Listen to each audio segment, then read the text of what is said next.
बड़ी जानकारी आ रही है, उससे आपको रूबरू कराएंगे। बड़ी खबर, मौसम का मिजाज बदला है। राजधानी लखनऊ में कोहरे और ठंड ने वापसी कर दी है। फिर से 20 से अधिक जिलों में बारिश की संभावनाएं जताई गई हैं। ये बड़ी जानकारी आप तक बता रहे हैं। 1 से 3 फरवरी तक बारिश का अलर्ट जारी किया गया है। लखनऊ, पूर्वी यूपी में पछुआ हवाओं से ठंड और भी बढ़ी है। पूर्वी पश्चिमी यूपी के कई जिलों में बारिश का अलर्ट है। सहारनपुर, शामली, मुजफ्फरनगर, बागपत में अलर्ट भी है। मेरठ, गाजियाबाद, हापुड़, नोएडा में भी अलर्ट जारी है। अलीगढ़, मथुरा, हाथरस, बिजनौर के लिए भी अलर्ट जारी किया गया है। लखनऊ में आज सुबह की शुरुआत घने कोहरे से हुई है। ये बड़ी जानकारी आपको बता रही हैं। आज दिन रात का तापमान 2 डिग्री तक गिर सकता है। राजधानी लखनऊ में कोहरे और ठंड ने वापसी की है। 20 से अधिक जिलों में बारिश की संभावना है। 1 से 3 फरवरी तक बारिश का अलर्ट भी जारी है। लखनऊ, पूर्वी यूपी में मौसम का मिजाज बदलेगा और मौसम के मिजाज बदलने के साथ और भी ठंड बढ़ सकती है। सहारनपुर, शामली, मुजफ्फरनगर में ठंडी हवाओं की वजह से और बारिश बूंदाबांदी की वजह से मौसम जो है वो शुष्क बना हुआ है। इसी खबर पर अब ज्यादा जानकारी के साथ हमारे सहयोगी सैयद मोहम्मद आमिर प्रयागराज से जुड़ रहे हैं। सैयद, क्या स्थिति वहां पर, किस तरह का मौसम का मिजाज है प्रयागराज में?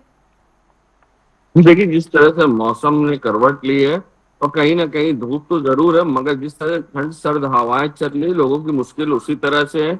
सुबह और शाम के समय जिस तरह से कोहरा और धुंध रहता है और दिन में धूप रहती है, इससे भी कहीं ना कहीं एक लोगों के लिए समस्या है, जो कि अस्पतालों के दरवाजे खोल दिए हैं। इससे लोगों को बीमारी और समस्या। और प्रयागराज की बात करें तो प्रयागराज में जो AQI है, जो एयर क्वालिटी इंडेक्स है, यहाँ पे 250 के पार है।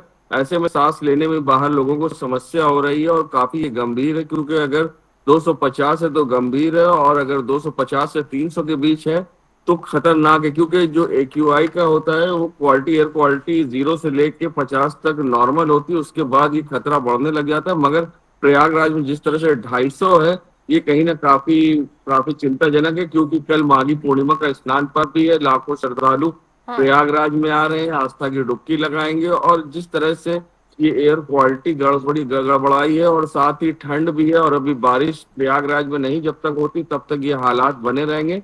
मगर ठंड की अगर बात करें तो ठंड उसी तरह से है, क्योंकि जो सर्द हवाएं चल रही है उससे घर से निकलना मुश्किल कर, वो वाहन चलाने में दो पहिया कहीं ना कहीं काफी समस्या हो रही है जी।